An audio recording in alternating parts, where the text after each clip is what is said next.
السلام علیکم ورحمۃ اللہ وبرکاتہ۔ الحمدللہ والصلاۃ والسلام علی رسول اللہ، اما بعد۔ محترم ناظرین، ہمارے ایمان کی کمزوری اور کم علمی کی وجہ سے بے شمار ایسی باتیں اور ایسی سوچیں ہمارے اندر پروان چڑھ رہی ہیں جن کا دین اسلام میں دور دور کا کوئی تعلق نہیں۔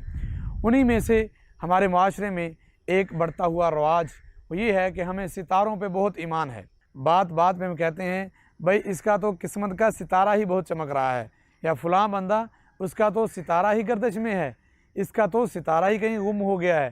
اس کے لیے بے شمار قسم کے لوگ آپ کے ایمان اور آپ کے عقیدے کے ڈاکو آپ کو میڈیا کے ذریعے سے گمراہ کرنے کے لیے بیٹھے ہوئے ہیں۔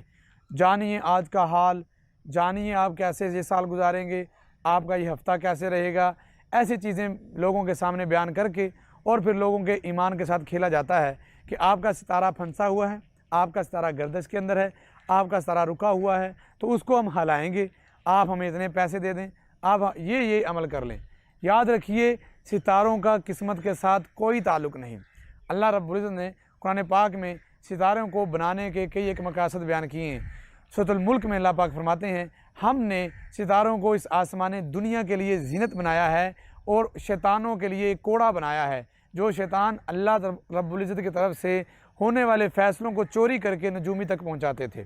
اور آپ علیہ السلام کا فرمانے عالی شان ہے کہ جو شخص کسی نجومی کے پاس گیا، آپ فرماتے ہیں کہ اللہ رب العزت ایسے بندے سے ایسے ناراض ہوتے ہیں کہ اللہ اس بندے کی 40 دن تک عبادت قبول نہیں فرماتے۔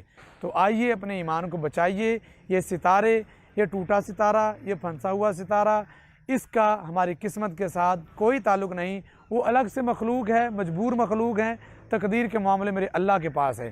اگر آپ پریشان ہیں اور سمجھ رہے ہیں میرے کام نہیں بن رہے، اگر آپ سمجھ رہے ہیں کہ میں دن بدن پیچھے جا رہا ہوں، آپ سمجھ رہے ہیں میں دن بدن پریشانیوں کا شکار ہو رہا ہوں، تو اپنے اللہ سے معافی مانگیے، اپنی زندگی پہ نظر ثانی کیجئے، کہاں کہاں مجھ سے غلطی ہوئی اور اللہ ہم سے ناراض ہو گئے ہیں۔ اپنے اللہ کے سامنے استغفار کیجئے، اپنے اللہ کے سامنے عاجزی انکساری پیش کیجئے، اپنے دوست و احباب کے ساتھ اچھا سلوک کیجئے۔ انشاءاللہ اذکار، قرآن پاک کی تلاوت اور اللہ کی یاد سے یقیناً میرا اللہ تقدیروں کو بدل دیتا ہے اور اللہ رب العزت مشکلات کو آسانیوں میں تبدیل فرما دیتا ہے۔ تو آئیے ایمان کو بچائیے، اپنے اللہ کو راضی کیجئے۔ اللہ مجھے اور آپ کو ہر طرح کے فتنے، ہر طرح کے فساد سے محفوظ فرمائے۔ آمین ثم آمین۔